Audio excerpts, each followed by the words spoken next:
Alors, notre cours aujourd'hui, c'est la suite toujours du cours de la consommation de la matière organique et la libération d'énergie. C'est pour cela qu'on va parler de la respiration cellulaire. Avant ça, on a traité déjà la glycolyse.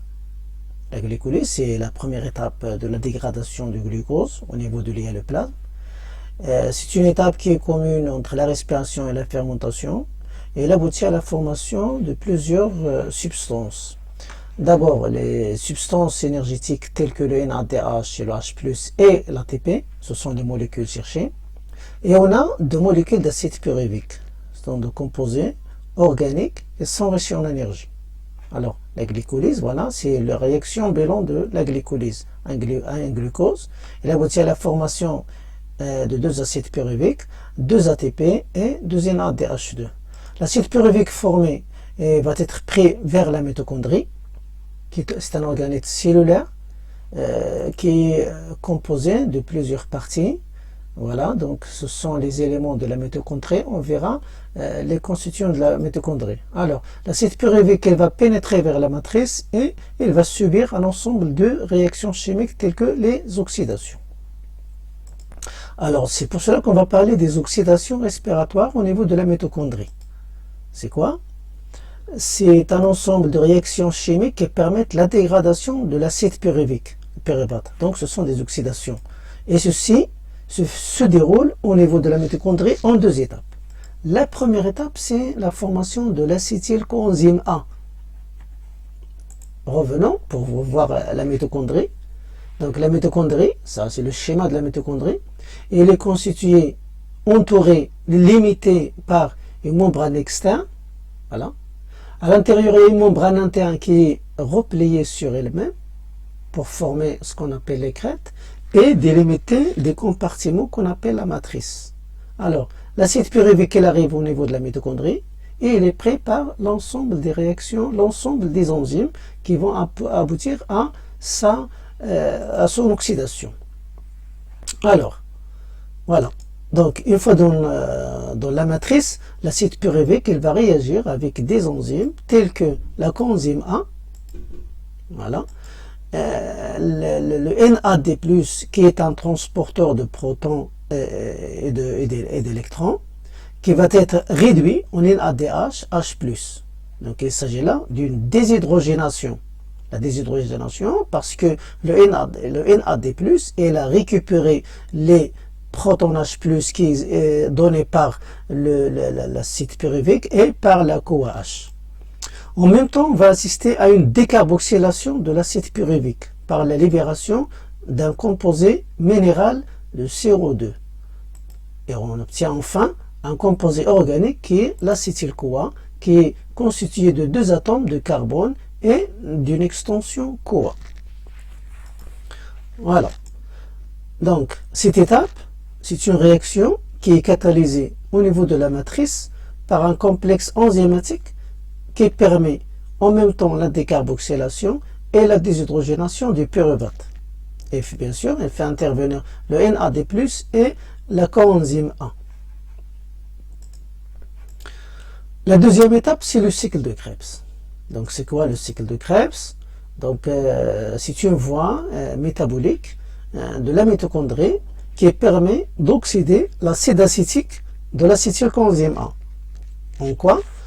En bicarbonate, en présence des coenzymes qui transportent les hydrogènes vers la chaîne respiratoire. On verra. Donc, quelles sont donc les étapes du cycle de Krebs? Alors, la première étape, elle consiste, voilà, on va essayer de voir qu'est-ce qu'il arrive au niveau de la première étape. Elle consiste donc à bien sûr transférer le groupe acétyl CoA avec un composé organique et 4 atomes de carbone, c'est l'oxaloacétate, pour former le citrate. Cet élément-là, il va subir une isomérisation pour se transformer en isocitrate C6. Voilà, c'est la première étape. La deuxième étape, c'est un ensemble de réactions chimiques, c'est une séquence de réactions qui sont bien sûr catalysées chacune par des enzymes spécifiques et qui conduit à l'oxydation progressive du groupe acétyl en deux molécules de dioxyde de carbone. Alors voilà, on va voir comment ça se passe pour ces étapes. La première, c'est la transformation, la conversion de l'isocitrate en alpha-cétoglutarate. C'est un composé à 5 atomes de carbone. Alors on a passé ici d'un composé à 6 atomes de carbone vers un composé à 5 atomes de carbone. Donc on va assister à une décarboxylation.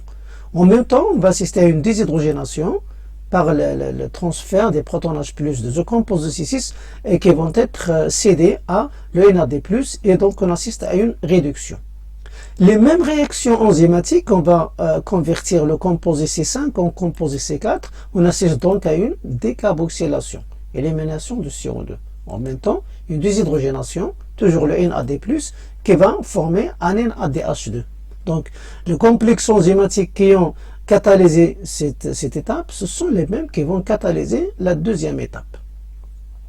Après, formation des molécules énergétiques, c'est l'ATP, bien sûr en présence de l'ADP et d'un phosphore inorganique pour former toujours un même composé à 4 atomes de carbone, mais ici c'est les isocitrates. Alors, une autre déshydrogénation, ce composé-là, il va céder ses protons H+, à un autre transporteur d'électrons et de protons, c'est le FAD+, toujours au niveau de la matrice, pour former le FADH2 et le fémarate. Et après, on va renouveler l'oxaloacétate C4 par une déshydrogénation et formation d'un NADH2 à partir d'un NAD+. Voilà, donc c'est le cycle de Krebs. Alors, donc c'est une succession de réactions, d'oxydoréduction, etc. pour renouveler le C4. Alors, on est parti d'un composé à 2 atomes de carbone, on a éliminé 2 atomes de CO2, 2 atomes de carbone par les CO2, donc tous les carbones qui existaient au niveau de l'acide pyruvate, ils sont donc éliminés, donc c'est l'oxydation. Voilà pour le cycle de Krebs. Alors, le bilan du cycle de Krebs. Bien sûr, on sait que le glucose nous a donné 2 acides pyruviques, et chaque acide pyruvique va subir l'oxydation, et chacun va nous donner, donc on a ici donc 3 NADH2, voilà 1, 2 et 3. On a un FADH2, un ATP et du CO2, et on a multiplié tout par 2 parce que on avait donc 2 acides pyruviques.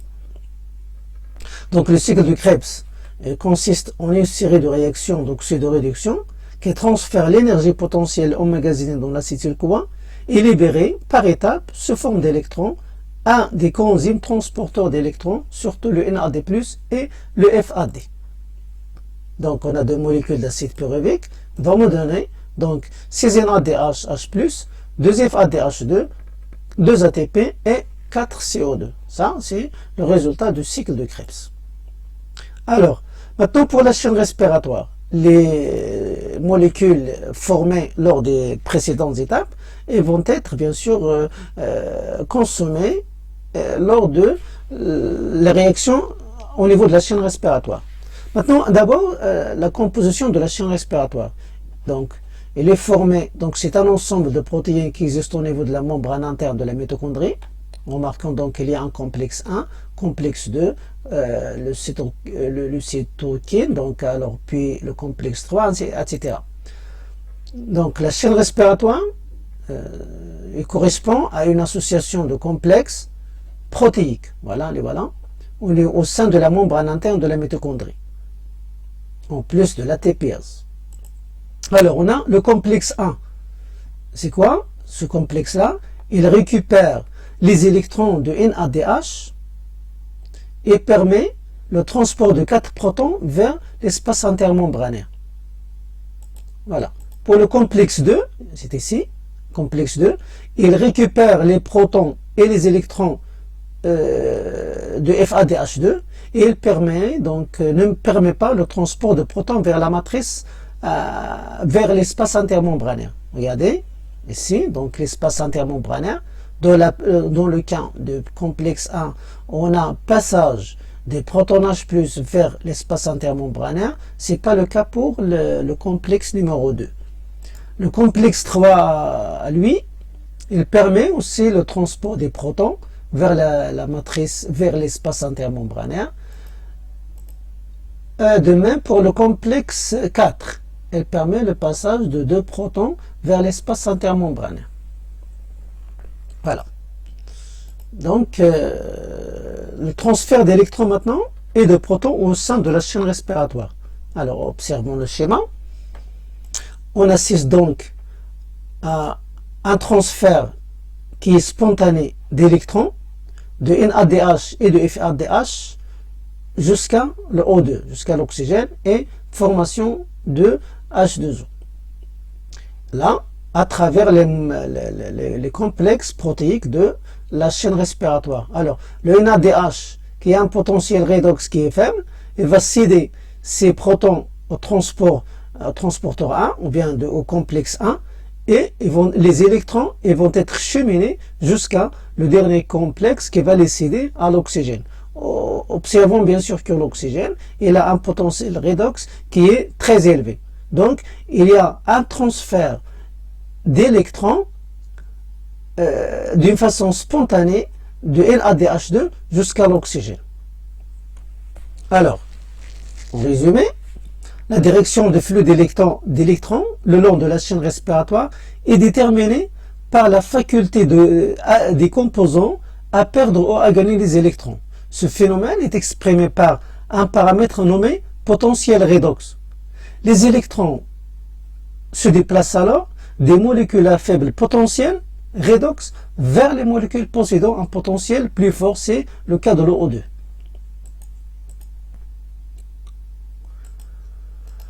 Alors, qu'est-ce qui se passe au niveau de la membrane? Le transport d'électrons se déroule au niveau de la chaîne respiratoire sur la membrane interne. Voilà, regarde, suivant les flèches, c'est le chemin suivi par les électrons jusqu'à l'O2. Depuis NADH, H+, et de FADH vont être cheminés jusqu'à l'O2 pour qu'il y ait formation de H2O, c'est l'oxydation. Les électrons riches en énergie provenant du glucose, bien sûr ils sont portés par le NADH et le FADH, qui vont être réoxydés, donc ils étaient réduits, maintenant ils vont être réoxydés pour nous céder les protons et les électrons. Alors il s'agit là d'une oxydation. Selon les réactions, NADH, qui va nous donner le NAD+, 2 protons et 2 électrons. Alors le NAD+, il est remis dans la matrice. Les protons vont être transportés vers l'espace intermembranaire et les électrons vont être cheminés jusqu'à l'oxygène. La deuxième étape, c'est le FADH2. Regardez, le FADH2 va nous céder ses électrons, ses protons et bien sûr la suite de flux d'électrons. Ce qu'il faut remarquer ici, que le NADH il réagit avec le complexe 1, par contre le FADH2 il réagit avec le complexe 2. La différence, je répète que la première elle a permis le passage de protons vers l'espace intermembranaire, le deuxième non, c'est pas le cas pour le deuxième. Alors à chaque transfert d'électrons, les électrons ils perdent de l'énergie. Alors à chaque transfert ici, les électrons ils perdent de l'énergie. Cette énergie elle sert à pomper les protons H+ dans l'espace intermembranaire, ce qui aboutit donc à la formation d'un gradient de protons. Observons, au niveau de l'espace intermembranaire, la concentration des protons H+, elle est très élevée par rapport à leur concentration au niveau de la matrice. On parle alors d'un gradient de protons H+. C'est une différence de concentration des protons H+, de part et d'autre de la membrane interne. À la fin de la chaîne, l'électron qui a perdu beaucoup d'énergie peut être accepté par l'oxygène, donc il s'agit là d'une réduction. Alors, une fois l'électron il arrive au niveau de dernier complexe, et elle est à sa faible énergie, donc elle va être récupérée par l'oxygène pour être réduit en molécule H2O. Alors, selon la réaction, 1 demi de O2 plus 2 électrons plus 2 H+, pour nous donner le H2O. Alors, la différence de potentiel entre le NADH, regardez bien, le NADH et le FADH et l'oxygène, il assure le transport des électrons à travers la chaîne respiratoire. Donc c'est la différence de potentiel entre ces transporteurs et l'oxygène qui assure le transfert spontané des électrons entre les complexes accompagnant d'une variation d'énergie libre. Et bien sûr qui est favorable et qui sera utilisé pour pomper les protons H+ dans l'espace intermembranaire. Alors, qu'est-ce qui se passe au niveau de la chaîne respiratoire? Regardons la chaîne respiratoire, en résumé, la membrane externe, l'espace intermembranaire, le NADH ou bien le FADH2, il y a passage des protons H+ vers l'espace intermembranaire, le flux des électrons jusqu'à le H2O. Et alors on a, donc, sachant bien sûr que l'oxydation d'un NADH, il permet la formation de 3 ATP et l'oxydation des FADH2, il permet la formation, la phosphorylation de 2 ATP. Regardons bien que les protons H+, une fois bien sûr piégés dans l'espace intermembranaire, ils vont revenir, ils vont rejoindre la matrice en passant par l'ATPase ou bien les sphères pédonculées. Alors, rôle de l'ATP synthétase. On marque bien, au niveau de la membrane interne, on a l'ATP synthétase qui va assurer bien sûr le retour des protons H+ vers la matrice en permettant la phosphorylation. Toujours, regardons, là ce sont bien sûr les sphères pédonculées, c'est l'ATP synthétase, et ces structures-là, elles permettent le retour des protons H+ de l'espace intermembranaire vers la matrice. Voilà. Qu'est-ce qui se passe? Donc l'accumulation des protons H+, elle fait fonctionner l'ATP synthétase, qui utilise l'énergie provoquée par le reflux des protons pour synthétiser de l'ATP, à partir bien sûr de l'ADP, de PI, selon la réaction ADP-PI plus énergie de retour, et en formation de l'ATP, on parle d'une phosphorylation. C'est une phosphorylation oxydative. On dira pourquoi il est oxydatif. Alors, le bilan énergétique de la respiration. Remarquons le schéma. À partir d'un glucose, lors de la glycolyse, on a 2 acides pyruviques et une formation de 8 ATP. Donc, on sait bien sûr que NADH2 va nous donner un nombre d'ATP, 6 ATP, plus les 2 ATP, donc c'est 8. Lors de la formation de l'acide pyruvique, la conversion de l'acide pyruvique, l'oxydation de l'acide pyruvique jusqu'à l'acétyl-CoA va nous donner 2 NADH2, alors c'est l'ensemble de 6 ATP. On sait bien sûr que alors la dégradation totale d'une molécule de glucose par voie métabolique aérobique aboutit à la libération de 6CO2, 6H2O et de l'énergie selon la réaction. Voilà. Donc, le glucose plus l'oxygène va nous donner 6CO2, 6H2O et 38 ATP. C'est le bilan énergétique.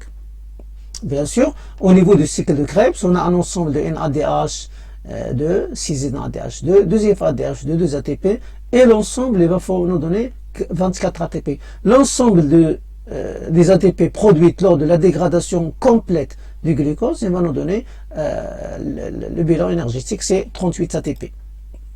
Voilà, on sait qu'un NADH2, il permet la phosphorylation de 3 ATP, un FADH2, il permet la phosphorylation de 2 ATP, et c'est pour cela qu'on a pu calculer les 38 ATP. Alors, le rendement énergétique maintenant de la respiration cellulaire. On sait qu'une molécule de glucose, elle contient potentiellement une quantité d'énergie qui est équivalente à 2840 kJ, mais il ne produit que 38 ATP, c'est l'équivalent de 1160 kJ. Donc il y a perte d'énergie. C'est pour cela qu'on va calculer le rendement énergétique, R. R, c'est quoi? C'est l'apport énergétique de 38 ATP sur l'apport total du glucose, multiplié par 100. Donc on va trouver qu'il est égal à 40,8%. Donc dans l'ensemble de l'énergie potentielle dans le glucose, on n'a que 40,8%. Donc le reste, c'est 58%. Donc il est perdu par la cellule. Il est consommé par les activités cellulaires telles que la chaleur, les réactions chimiques, les divisions, etc. Et voilà, donc terminé. Donc on se verra pour voir le bilan énergétique de la fermentation dans la prochaine vidéo, Inch'Allah.